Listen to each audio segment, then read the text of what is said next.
Hey y'all, this is Dick Darren from StraightHustling.com. Are you a hunter or just like to target shoot and have a good time? Then you need to check out Freedom Munitions. You can find a link to Freedom Munitions at the bottom of StraightHustling.com. I can't say enough good stuff about Freedom Munitions. It's where I buy my own ammo, great prices. You buy directly online and it's shipped to your doorstep. It doesn't get any better than that. You can sign up for their email specials and check out their brass buyback program. So please click the link at the bottom of our site, StraightHustling.com. Takes you directly to Freedom Munitions and get your hustle on. Let's get on with the show. Hi, this is Cecil from Myrtle Manor on the Straight Hustling Show. Just listen to us. We have a good time, good show. These are good people. Listen to them. They'll help you learn something.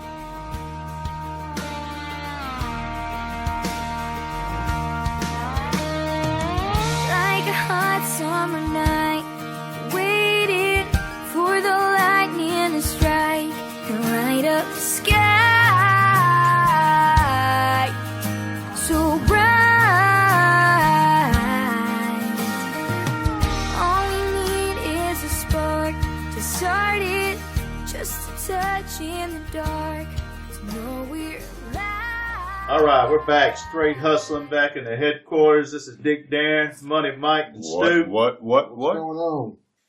Back off the NRA convention. Just talked to Bandit. We got Cecil now, the owner of Welcome to Myrtle Manor, the owner of the trailer park. We're going to get the history, what's going on, get the scoop, how it got started. How many tornadoes hit that trailer park? Do we know? Probably none in South Carolina. Well, Chuck Norris was spotted twice in the area, so. So let's get Cecil on here, see what's happening. Y'all ready to talk to Cecil on the Welcome to Myrtle Manor show? You know we are, baby. Let's get our hustle on. Let's do it. Let's get our hustle on. Central Wilson Park. Yeah, I'm trying to reach Cecil. Who's calling, please? This is Dick Darren with Straight Hustling. Okay, hold on just a second, Dick. Hey, my man. Hey, how you doing, Cecil?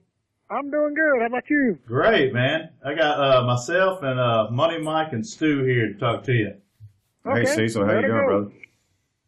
Hey, I just want to tell you, thank y'all for inviting me down to the premiere party y'all had a couple weeks ago down there. That was awesome. Man, we were just glad you could make it. We just had a blast. We just had so many fans, and, you know, we tried to see all of them, but I think we missed one or two, but it just kept coming and kept coming, and we were just so surprised at so many people coming. Yeah, I don't think y'all missed too many. Oh, yeah. We try hard. We work real hard. I was amazed at all the traffic that just comes in and out of that place. There's so many people coming in there to see you guys, and man, it's really cool. Well, it's amazing. Saturday we had over 900 people through here. And Sunday we just opened after church and stayed open about 5, and we had about 600 people yesterday. And the day's been a little quiet. Spring break's over with. The last 2 weeks have been spring break down here, and it's just been tremendous. I mean, we've had some of the best days we've had at our merchandise store, and people coming through, and the Tangles have been doing good, and you know, everyone out meeting and greeting. And you're just meeting so many people, you know. And that's what makes it fun. And people that come here want to come here and happy to be here. Yeah. And we like that. We like that. That's the part that just is so good. I see the season 4, you're going to have to get a trailer where you do the church service out of it at the park. Absolutely. Well, yeah. Well, we got 3 more episodes this season, and then I think season 4. But the things we hear, and you know, they won't tell you anything till after the season ends. But it's looking good. Our numbers are just fabulous. Usually, your numbers and ratings, the first show of the season, the best one, and ours has gone up every week since the first show, and the first show wasn't bad. But you know, just like last week, we picked up 80,000 viewers, and just, you know, and it's just looking great. I mean, it's just it's a feel good thing. You know, you don't know what to expect, and then the numbers come out. We're in the top 100 last week, and you know, we're just blessed. Everywhere we look, everywhere we turn, it's just amazing. Yeah, can you give us a little history on how on the actual property and how the show got started and how the actual property evolved over the years? Sure, be glad to. Well, it's a long story, but I'll make it short. My grandfather bought some property out here, 6 acres, in 1923. In fact, he owned a city block in the city of Myrtle Beach with a house on it, but he couldn't grow anything, so he traded that city block. It's probably worth $100 million a day for 6 acres of land out here in the country with nothing on it. and in 1936, my dad added 19 acres to it for $318. And, and we farmed it. I mean, we were way out in the country when I was a little boy, and we raised beans and peas and, watermelons, and we would load produce on a wagon, and we'd go uptown on Saturday and sell it during the season and all. And then we started raising hogs, and one day we just decided to put a mobile home out here. In fact, Barbara and I, my wife, moved in the first one, and we stayed there a while, and my grandmother wanted one. We put her in one, and then we started renting one, and we started adding a lot at the time that we got 120, and that was in the late 60s. And, when we started renting lots, I think the first year we rented for $25 a lot, and they're $260 a month now. But about 4 years ago, I was down in New Orleans on a road trip and mowed home, Barbara and I, and Becky called me, and she said, Dad, there's some guy here that wants to do a reality TV show in the park. It says, what to do? I said, don't do nothing. Don't you sign nothing. Don't you agree to nothing. I mean, what kind of idiot would want to do a reality show in a park? And so she called me back the next day, and she said, Dad, this guy's back, and says, I think he's serious. I said, well, I'll be home in about a week. I mean, they can fly down here and meet me. We'll talk, or we'll talk when they get back. But I said, go ahead and talk to him. So she called me back in about 4 hours. She said, Dad, this guy is really real. They are serious about this thing. So when I got back, they flew in, and we sit down and talked. And I just couldn't get in my mind, what kind of show they would do in a mobile home park other than make us look like a bunch of idiots or something, You think the worst of things when people come knocking on your door like that. Yeah. They want to make money out of it, and they're going to do whatever they can to do it. And so when I sat down, and they went and did a little video around town of kind of like what they wanted to do. And the primary thing was to make it in this park here, but also highlight the Grand Strand and the Myrtle Beach area. And he said, Cecil, you don't realize this thing's going to go all over the whole world. And I said, oh, man, ain't no way in the world this trailer park going to be over the whole world. And so I went down the next day and talked to the mayor and the city council, and I said, look, these guys want to do a TV show here in the park, and they're going to come and they're going to go, and I got to stay here. And I said, if the city of Myrtle Beach don't want to do it, then I'll just leave it alone. And so we met with it for a while, and they said, why not? I mean, if they're going to do that and we're going to get the publicity. So the city, out of the kindness of their hearts, declared us a film district, which meant that we didn't have to get permits and inspection and everything to build sets and designs and all, which just helped a bunch. Oh, that's great. And, so I come back and told the guys, 2 days, we met the next week, and I said, well, I'm really thinking real good about it. And they said, look, if you'll do this thing, says we're going to create about 50 jobs here, and we're going to drop several $1 million in the economy. And, 4 years ago, nobody was creating jobs, and nobody was spending any money. And I said, if they're going to do that, I mean, that can't be nothing but a plus. Yeah. And so they did that, and 2 of the contractors that helped build the sets back there, both of them told me, said, man, you saved my business. I was on the verge of going under, and this was what I needed to keep me going. And so they unloaded and came in here, and we started filming in August of that year. And, golly, I learned so much and met so many people. And, it's just unreal. And it's gone from that to, it's just a perfect example. I had one of those aha moments today. I was in the hospital a while back, had some foot surgery at an outpatient in a hospital, and the bill was messed up. So I called, and of course, I'm here at Myrtle Beach, and the people that handle bills in Dearborn, Michigan. And so I was talking to the girl there, and she said, you live in Myrtle Beach? I said, I sure do. She said, you ever heard of that Myrtle Manor? I said, do you watch that show? She said, oh, yeah. I said, man, I watch it every week. I said, would you believe you're talking to the owner? And she flipped out. She was yelling at everybody in that office, and I must have talked to them for 10 minutes, And that's just one of those, awards that you get that you don't expect. It lets you know you're doing good. Did you give you your bill free? Oh yeah, and just everywhere you go. I mean, we went to Hollywood Christmas, did the Hollywood Christmas parade, and it was just amazing that how many people knew us. We were walking through LAX and ran across a family with Myrtle Manor shirts on. Oh wow! And they recognized it, and that's pretty neat when you see your shirts, 3,000 miles away, and the people know who you are, and that's the good benefit. We just see so many people and have such a good time, and Becky just has a blast. And, we got 18 cast members on this show, and we're the biggest reality show character-wise of any show on TV. And that's kind of different. So we reach the whole range from the young people to the older people. I mean, we get the kids out here that like it, and we get the 80-year-olds that like it. I mean, it's just unreal. Last week we had 5 families from England here. You Oh, know, wow. they came here to see Myrtle Manor. That's That's cool. the thing that blows my mind. Yeah, when I was there, I saw a lot of out-of-state license plates, and like you were saying, a wide range of ages. I've seen from kids 8, 9, 10 years old to adults that were 40, 50 years old. It covers such a vast array of ages, you know, it relates to so many people. So cool. Oh, absolutely. I mean, you know, we covered a full range, and they like it. I mean, it's just so amazing, you know. And the one thing that we get is, you know, a couple of weeks ago we had a lady out here, and she says, you know, this is my last trip to the beach. And I said, what do you mean this is your last trip to the beach? She says, well, I'm dying, and I wanted to see Myrtle Manor before I died. And you talk about something that will humble you. Right. You know, Yeah. and what do you think? God, you just want to come see Myrtle Manor before you die? Yeah, and you know, and we gave that lady a T-shirt. Well, yeah, I mean, of course you you just don't think of things like that. And you know, one of the most amazing things to me is we get all this prison mail now. They tell me when you make the big time, the prisoners start writing you. Well, we made the big time because we get a lot of mail from a lot of prisoners and things. And I mean, it's just. You know, I'm it's sure interesting Brittany reading all of them. And I mean, you know, our Facebook pages and Twitter things are just going through the roof. I mean, it's just unbelievable. So is your prison mail from cast members that were in jail? And Well, no, I don't think they've written us, you No. know. You know, of course, Amanda's here. She was the one that was in there, and she's here, and you know, everything's fine. But no, most of it's coming out of Indiana and New Mexico. I don't know why those two states are so popular.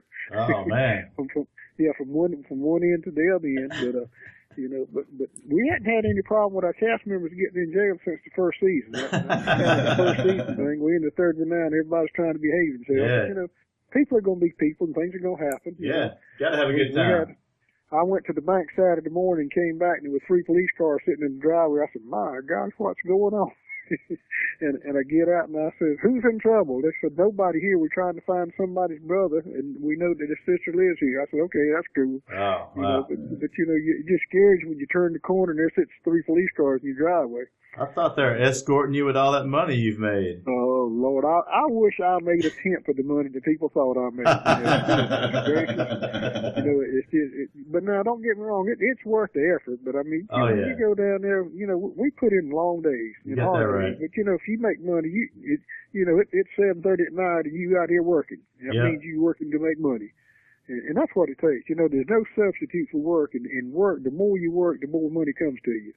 You know, and it's just blessings. But we do well. I mean, you know, they tell us every year, so next year is going to be the year you make the big money. And what people don't really realize on a reality show or our reality show, the only time they pay you is when you got a microphone on.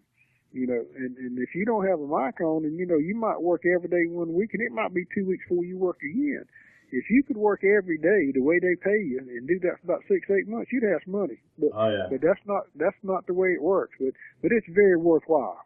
You know, I've worked for a lot less money in my life. Well, we call it hustling here on the Straight Hustling Show. You know, when we're out here grinding and working day and night just to, you know, and weekends and everything. It's what it takes. It takes an extra effort. You can't just sit back and expect anything to come. No, there's no easy way. I mean, hustling's the right thing. I mean, you know, I've hustled all my life. I retired 15 years ago. And you still hustling. And you're still hustling. That's what I'm talking about. And I'm still hustling, trying to get it. You know, I worked down in the merchandise store yesterday. We got out of church at the 11:15. At 11:10, I was down there, and I walked back in the house about 6:15 last night. Yeah, man. And that's every day. I mean, you know, we open at 9 in the morning, and of course it was raining here today. We closed a little bit early. We closed about 5:30. But usually we stay open as long as people are coming. They said, "What time do you close?" I said, "As long as people come, we'll take your money." How many trailers do you rent now in the lot? We don't rent any here at all. We have 120, and all of them are owner occupied. Oh, okay. You rent the spaces. We rent the spaces. That's why this park is so neat and so clean, and I think it's one of the things that drew, you know, TLC and Jupiter Entertainment to us because it was so neat. Yeah. Right. And you know, when you got all owners and no renters, they're going to take care of it. There's a lot of pride in ownership, and most people that live in trailers are working class of people, my kind of people. Yeah. And we've probably got 15 retirement homes in here that people come down on the weekend or the summertime and all, but about 100 of them are working class people. Yeah, I was there. It's nice. You got it set up nice. You just need to tow that damn Firebird of Bandits out of there before we call codes on you. That's true. Well, poor old Bandit, he's missing a bone in his shoulder, and that's what happened. And his knees messed up now. So poor Bandit, he got stuck in 1970 and never left. Yeah, he told us that just a little while ago. We spoke with him. We had a great conversation with him. He told us that it was his sexual fantasy was 1970. So I was like, it's great, man. Yeah, that's him. And he's a mess. But I'll tell you, he'll get out here and meet and greet people and take pictures as good as any of them will. Oh yeah, he's got a good personality. Everybody. Go ahead. I was gonna say, everybody I met there, man, is so friendly and just so ready to accept everybody that comes in. I was amazed that you could drive in and out of there so easy, and everybody's out there just willing just to meet everybody and say hi. Really cool. You guys got a good thing going there. Well, that's because we like y'all. We're from the South. The South people are friendly people, and we like people. And, they tried to get us, the production company. We had a company out of Atlanta call us and wanted to start doing tours. They were getting calls. And they came up, we met with them, and they got down to the offer. And the offer was mighty good. They amazed. They said, now, you understand, we're going to put up a gate, not let anybody in. I said, oh, no, we're not going to put a gate up. We're going to let people come in because some of the people that come here wouldn't give you 50 cents to open the gate to come in. And we want it to be open so everybody that wants to come into Myrtle Manor is more than welcome to come in. And so that just squashed that. They said, you missing the fortune. I said, no, I might be gaining a lot more than I'm losing by not putting up a gate.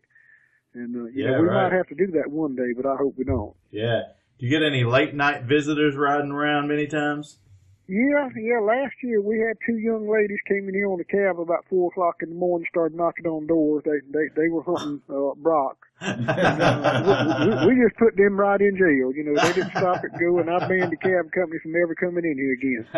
And the guy said, I didn't know what they wanted. I said, if you didn't know what they wanted, how did you come here? And of course, I know the owner of the cab company. He came out and talked to him, and I said, well, okay, y'all can come on back. But I said, if I have any more trouble.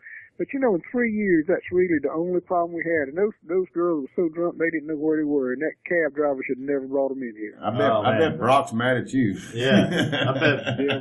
But Marvin was on the ball when he got here, so he took care of it, and we got down there and finished it up for him. So Marvin does a good job. He's a good security guard. Yeah, we got to meet Marvin. That was cool. Yeah, I mean, nice guy. You got to like everybody, even though every one of us is different. We function differently, but yet when it comes to, being together, we're all together. I mean, we just don't have a lot of problems with one another. And that's the fun part. That's the fun part. And just see, you go to your Facebook page and you see, somebody's there, and they're talking about us and we just support each other. And that's what you need.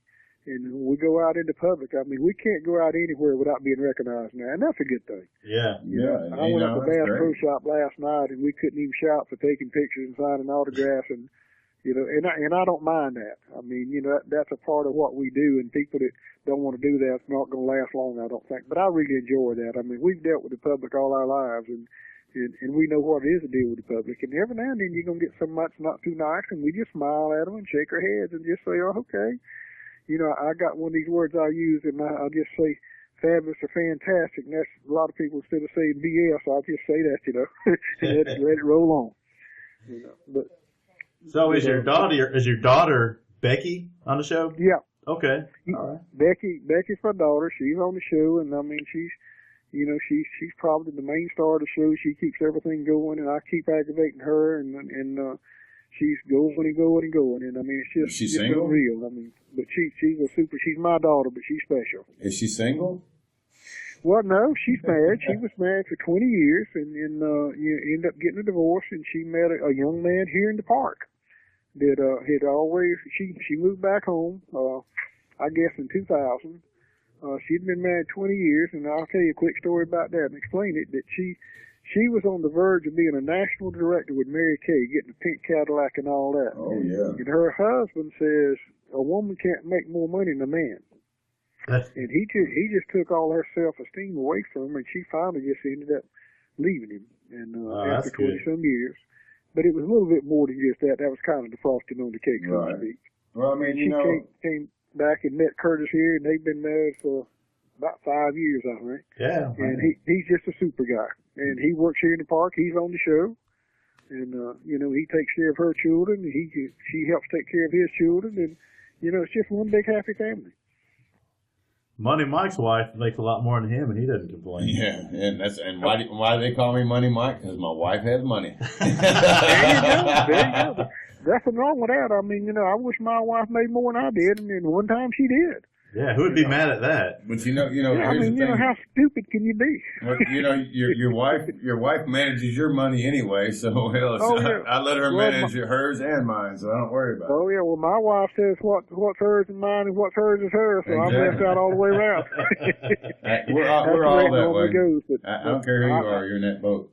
Yeah, I've got a great wife. We've been married for 52 years. I married her when she was 16 years old and I was 18 years old. They said it wouldn't work, and we still trying to make it work. Yeah, that's breaking the mold, because a lot of marriages that start that young don't last that long, No, well, we loved each other. If you love each other, you make things work out. And I probably love her more today than I've ever loved her. But that's why we got married. I mean, that's what it was all about. And if people would marry for love instead of whatever to get married for this day and time, it would work a lot better. I agree totally. I really do. Because me and my wife got married for love, and then when we've been married, we've been married. You don't even know how long you've been married. 16 years, and our daughter's 18. Okay. You know what I'm saying? Yeah, I'm all right with it. Yeah, well, it worked. My wife and I had a deal when right when we first got married. We said we would never go to bed at night if we were angry with one another. And sometimes we sit up all night a couple of times, to get it worked out. But you work it out if you want to. Yeah, well, me and my wife had that same deal, but we quit about 10 years into it. I tell you, because we went to bed mad.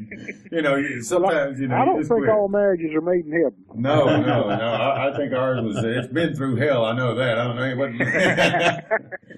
So I don't know. Well, I don't know where it was made, but I know it's where it's been.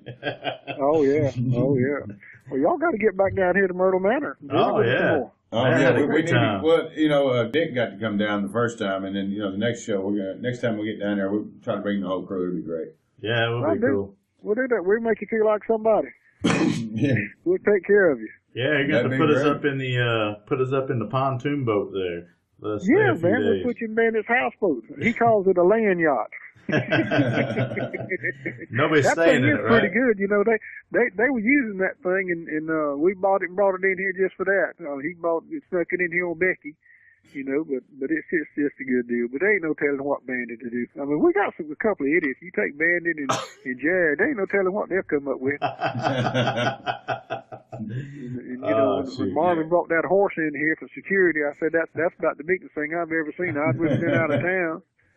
Yeah, and he'd never even been on a horse until the day he brought him in here. And I said, Marvin, what in the world? Well, you get me hanging with Bandit, and who's the other one you talking about? Jerry. Oh yeah, us three together would probably be a bad combination. We might want. And then we got little Miss Georgia Peach, Miss Amanda. She's just something else. She makes this peach jelly, and she got all kind of merchandise, and Oh, cool. But our newest addition, Bellamy, Jared and Chelsea's baby, is just so precious.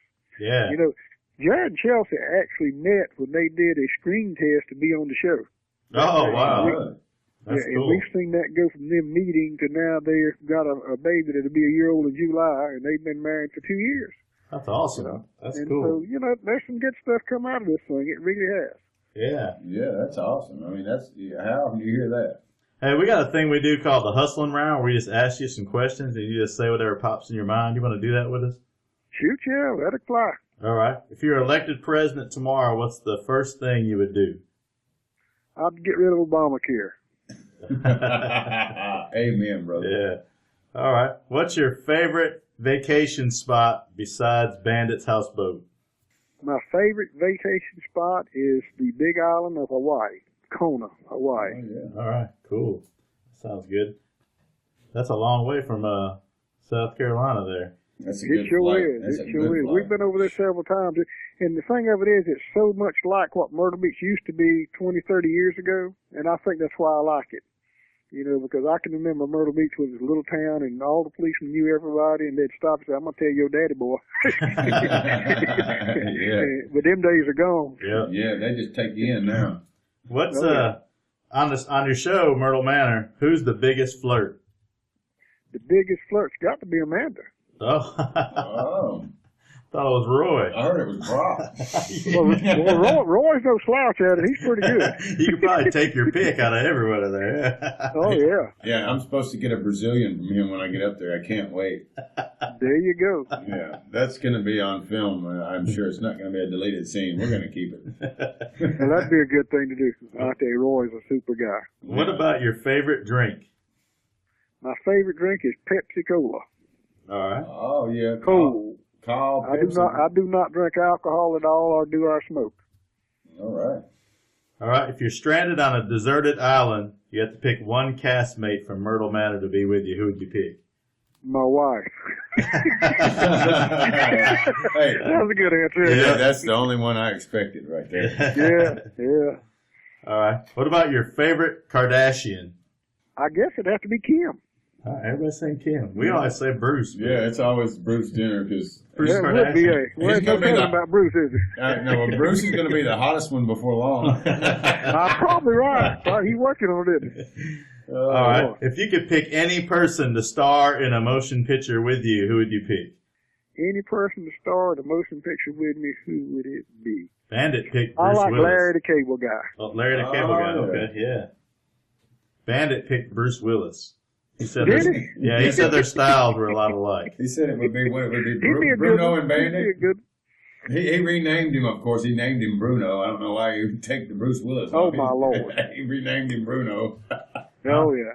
Your favorite thing to do to relax? The favorite thing that I do to relax is I enjoy reading. All right.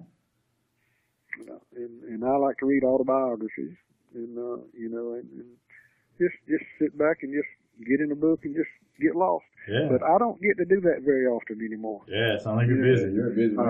I had some surgery back in January, and I read 2 books in a month. And I used to read 2 books a month, every month.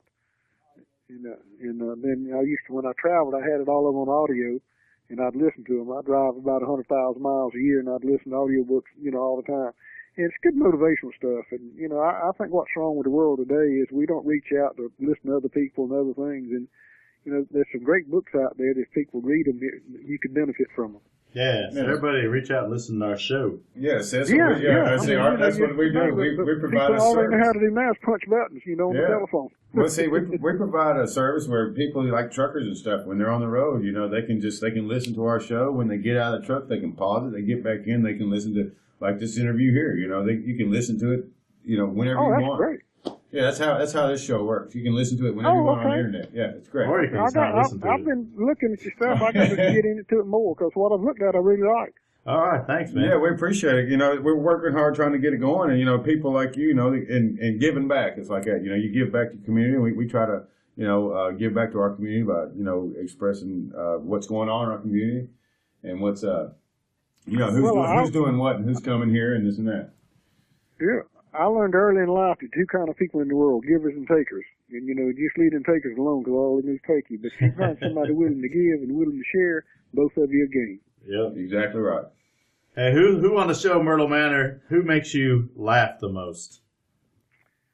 I would have to say Becky because I know her so well, and sometimes she tries to play so straight, and she can't tell a lie. I can walk up to her, and I start talking, and she starts smiling, and I know she's lying.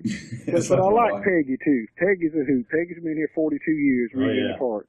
And it's just watching her and just sit back and laugh. But I can laugh at all of them. I mean, I sit back and it's just amazing to see how they do it. And it's more just natural. I mean, the thing, people ask us every day, is the show scripted? Well, if it is, I've never seen one. And we finished the 3rd season. And it's just natural, and a lot of times we'll be ending something. Let's try something different to make it look better right at the end of something. And so probably 20% of it we kind of tinker with a little bit, and the rest of it's probably just like it is. Yeah. And that's what makes it good, And I'll sit down and watch the shows and watch them over and over. And every time I watch them again, I'll pick up something else I missed. And that just makes it good. I mean, we got some good people, and our production company, Jupiter Entertainment, there's none no better out there. And Matt Sprouse, the guy that came knocking on our door, I mean, he's become a family friend. All That's right. awesome. You know, it's great. And that's what makes them good. Then you got TLC in it and Harvey Weinstein Company. I mean, you can't get any better than those people. Yep. No, they're top notch professional. It's glad. Oh, yeah. It's good to hear they're working so well with y'all to keep everything going good And to keep your Southern charm. You know, we're from Nashville, you know what I'm saying? And we know what Southern charm is and what it's like to talk to people. Yet no one recognizes us because, you know, they don't see us. Cause Right. Yeah, you know, we're on the radio, but hear your voice. they hear our voice. But, you know, we do put our pictures out, you know what I mean? And everybody hates them, but we still put them out. Yeah. Yeah, because we're not pretty, you know what I'm saying? We don't do screen tests because there's a reason for it. There you go. What about if Myrtle Manor was like the Survivor TV show and you had to vote one person off to leave the trailer park? Who would you vote off? Bandit. You know, they asked me, somebody last year said, who's the worst tenant you've ever had? And I said, Bandit. They said, no, really? I said, really? Bandit's absolutely the worst tenant that we ever had. The way Bandit got on the show, he was really being evicted. And they came to us and said, can we film it? I said, well, if you want to pay what he owes, you can film it. They said, okay. So that's how Bandit got on the show. I mean, it was a true eviction. Oh, shit. He said they came over there listening to his band. Yeah. No, well, he's lying. I guess he was smiling. Oh, boy. We're getting some he's the dirt here only person that we have a no trespass thing against. So now since the first season, Bandit's mom has died, and he's really done some changing in a good way. But he's changed from where he was on season 1. But he's still Bandit. You know, some things, you know, the more it changes, the more it stays the same. Right, yeah. But he's absolutely the worst tenant we've ever had in 40-some years. You know, Is it his singing or what? Well, we love to dig dirt up here. It's a mess. You know, he always complaining, you know. He had roaches, he had mold, he had leaks, he had drafts, he didn't like the carpet, he didn't like the walls, the bathtub didn't work right. I mean, you know, every day there was some kind of complaint. Well, didn't he own his trailer? No, we was renting that one to him before we quit renting them. Damn, He's Bandit. one of the reasons we don't rent anymore. Bandit's a prima donna. Yeah, I was wanting to move there. Yeah. Well, we can hook you up and put you in a house. No, I want to rent the boat, but I want to be able to take it out on the ocean and bring it back at night. I don't believe you'd want to take that one out of those. It's got holes in them pontoons. We can put Mike in Bandit's Firebird. Yeah, we could put some duct tape on. You know, duct tape will fix anything. What about the cast member that's most likely to get arrested in the future? The cast member most likely to get arrested in the future. I would probably say it would be Brock. Because he works in a bar and he's a bartender, and you know how fights and things get started in bars and all. Yeah. But Brock's a good guy. Yeah, he is. I met him. He was cool. That was a good time down there with him. You know what? For us is the cast members. We got some really good cast members. I mean, they got, you know, they do their thing, but when it gets down to being serious, they're good people. They're good people. I'd be surprised. You know, you mentioned earlier about the people locked up, just like Amanda, when she had that wreck and she'd been drinking. That was the only ticket she's ever had in her whole life. Well, you know, they ended up, after they checked the record and everything, doing away with all that. Explains the whole thing. Oh, that's cool. Of course, you know. It's just they sensationalized it, of course, you know, because it's TV. You got to do that, you know. I mean, and we all, you know, everybody out there knows that, you know, every now and then somebody makes a mistake, especially this day and age when we're heavily policed, you know. Oh yeah. More so than ever. You can get. But see, when you get to be a star like her, everybody wants to buy you a drink. And she'll take them. Well, I can't wait till I'm a star like her. She shouldn't be driving, and I don't think she has since then. I mean, that was an awakening to her. Of course. And Amanda's a good person. Yeah, she was cool. Really is. And that was just one. You know, all of us have got things we don't want to talk about. Some of us got caught, and some of us didn't. Right. I always got caught. Yeah, you always got caught. What's your favorite podcast out of Nashville? Yeah, Straight Hustle is the best one. I mean, you know, there ain't no two ways about it. I mean, I got to meet you, and I like the way you act. I like what you do. I've seen some of your interviews, and they're very good. And y'all going places. I mean, you hang in there and keep going. Yeah, thanks for wearing our shirt on the set too. That was cool. Yeah. Send a picture Yeah, there. Well, I got it and said it's been all over the world. Yeah. Somebody wanted to know how to get one. I told them to go to your Facebook page.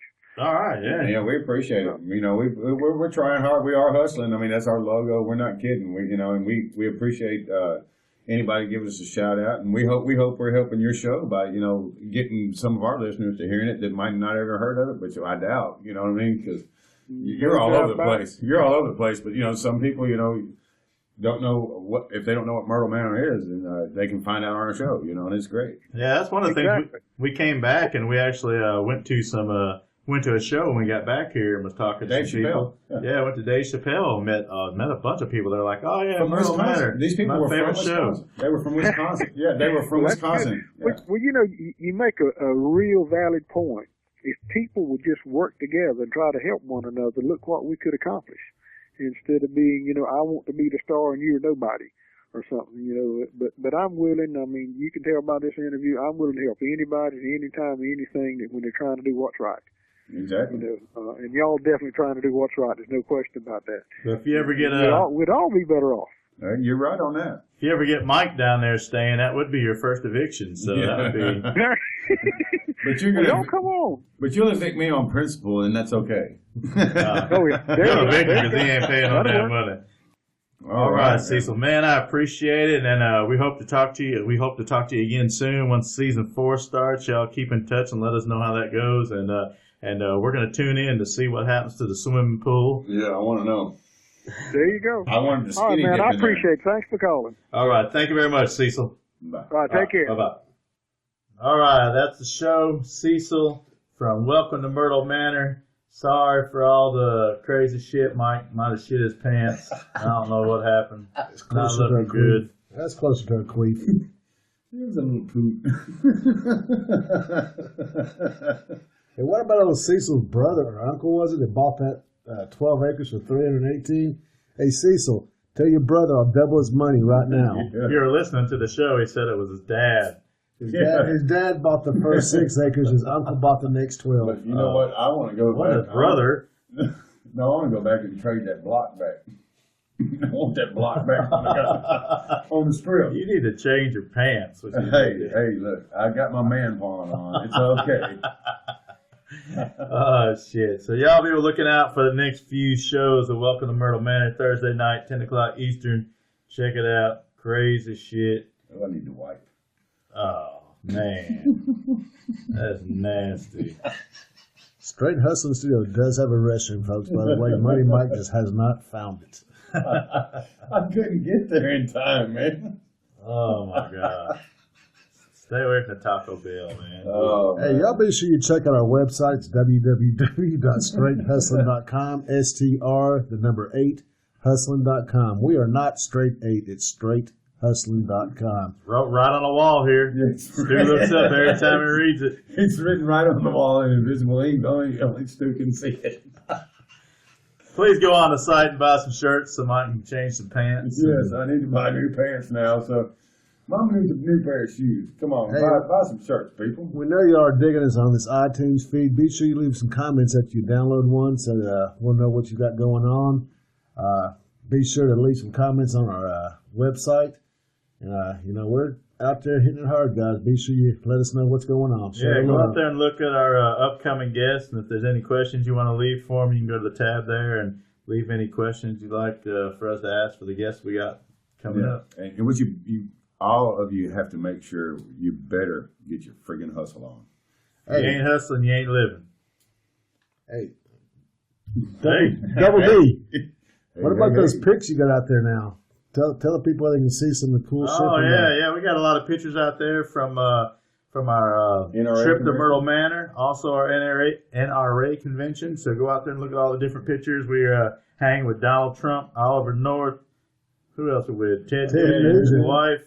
Yeah, cool stuff. Wife, Bob Sapp. We've got all kinds of pictures of Randy Couture. We have been meeting a lot of people, so go out there and check out our pictures and leave any comments you'd like. Big love to Tony the Hulk Johnson Jr., our our fighter that he was on Bellator 136 kicked homeboy's ass. Yeah, man. And that's right. And he had straight cut hustling written right across the shorts. It was beautiful, especially since he held the man down the whole fight. Yeah, he controlled that fight. Controlled the man. Yeah, I couldn't even do anything. He couldn't do nothing. There you go, Tony Johnson Jr. Check him out. He's going to be the next Bellator champion. Yeah, he's a big, big, mean man. I can't wait to see him kick everybody's butt. All right. If you ain't hustling, you ain't living. Mike's going to shit. We're out. Oh, yeah, I got it. Like.